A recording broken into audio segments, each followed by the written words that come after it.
Hey guys, welcome back to Praxis. Each week we sort of are going through and explaining a spiritual practice from the life of Jesus for us to try out in our week that we think will help us go deeper with God.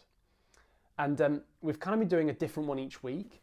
And what I want to do now is just slow that down a little bit. I think the danger is we can give so many practices that we've barely begun to get stuck into one before we're trying another, or we just drown in the overwhelming amount of them and kind of don't bother. And so what we're going to do from here on is we're going to just take one, introduce it one week, and then subsequent kind of few weeks we're just going to unpack it a bit more, some other facets of it, some other things that we might find in engaging with it, so that we can try it out over a month rather than feeling like we're kind of doing an about face each week. And so today is worship 4.1. And I want to look today about how we use our bodies in worship and how important that is in engaging in this practice of worship. And if you missed last week's, do go back and watch that, because that kind of explains the practice of worship, and without that this isn't going to make as much sense. As Christians, we believe that the Bible teaches that our bodies are not just this disconnected thing, but they're part of who we are. It's not that I'm Will and what it means to be Will exists within this shell that one day is kind of going to go burn. Actually, we believe that we're going to live an embodied existence forever. Our bodies aren't just this sort of casing, they're actually part of who we are. And that's why Christians are so funny, if you will, about what we do with our bodies, because we believe that what we do with our bodies is actually what we do with ourselves. If we harm our bodies, we harm ourselves. If we use our bodies in a certain way, we're using ourselves in that certain way. And so that's so important when it comes to the practice of worship, because if what we do with our bodies is what we do with ourselves, then if we don't think about what we do with our bodies, then actually there's a good chance we could be holding something back in worship from God.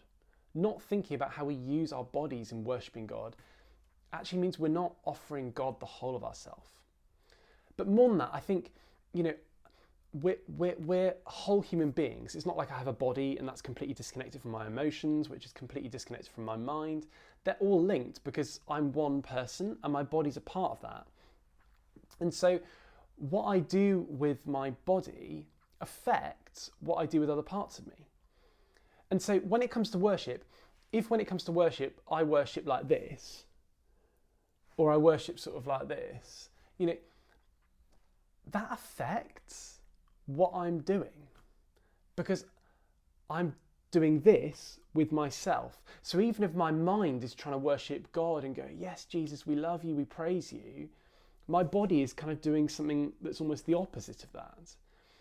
And I think one thing that can be really helpful is just bringing our bodies in alignment with what we're trying to do with the rest of ourselves, and therefore worshipping God with the whole of ourselves. And so I want to say two things about how we use our bodies in worship. First is this: when you come to the practice of worship, adopt a worship posture. What do I mean by worship posture? I mean, don't be lazy or about how you posture your body in worship. Don't not think about that, because that means you're not posturing the whole of yourself in worship. So think about the posture you take. You might find it helpful to adopt a kind of worshipful posture. You might just find it helpful to open up your hands like this. You might find it helpful to kneel down. There's no rules with it, but adopt a posture that kind of brings your body in alignment with what you're trying to do with the rest of yourself in worshipping God. Do something with your body that puts you in a posture of worship. It will help you worship God. It's really weird how just a simple thing like posturing ourselves differently just helps us engage in worship more. The second thing I want to say is this: don't limit your bodily expression in worship. We read throughout the Bible so many ways in which God calls us to worship him, that he says are pleasing to him in worship that involve our bodies. Just to list a few, Psalm 95 says, "Come, let us bow down in worship. Let us kneel before our Maker." Psalm 149 says, "Let them praise his name with dancing and make music to him with timbrel and harp. Psalm 47, clap your hands, all you nations, shout to God with cries of joy. You know, I could go on. The Bible talks about lifting up hands, shouting, clapping, bowing down, kneeling, dancing. These are all ways in which God has encouraged us to worship him, has said a pleasing in worship to him. But I think so often they're not ways in which we worship him. And someone asked me a question years ago. I heard them say this and it really challenged me. And so I want to share it with you because I hope it will challenge you too. And they said this, they said, if there's a way of worshipping God with your body that God has revealed to us in Scripture as a way he's invited us to do, as a way which he said is pleasing to him, that we've never done, or that we hardly ever do, would it be a good question to ask, why not? And that really challenged me. It's like, I'm not much of a dancer, and I'm certainly not going to be, dancing on Sundays. But if I've never danced in my worship to God, even if that's just in the privacy of my own room with the curtains shut and no one ever finding out that it's happened, if I've never done that, is there a problem there? I think maybe there is. I think maybe I'm withholding something from my worship of God and allowing pride and embarrassment to kind of take centre stage. If I've never clapped my hands in worship to God, am I holding something back from him?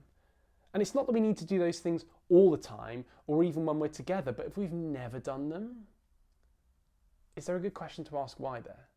And so maybe this week we want to try a way of worshipping God that with our bodies that we've never tried before. It might feel intensely uncomfortable, but maybe it will help us to worship God in a new and deeper way. So let's think about how we use our bodies in worship to God, because what we're doing with our bodies is what we're doing with ourselves. And if our bodies are out of alignment with other parts of what we're trying to do with ourselves, there's a clash and it inhibits worship. So let's adopt a posture bodily of worship as we come to worship, and let's try something new out that we've never done before and just see what God might do in and through that as we implement this practice this week. Look forward to hearing how you get on with this, and we'll continue with this next week with a bit of a worship 4.2.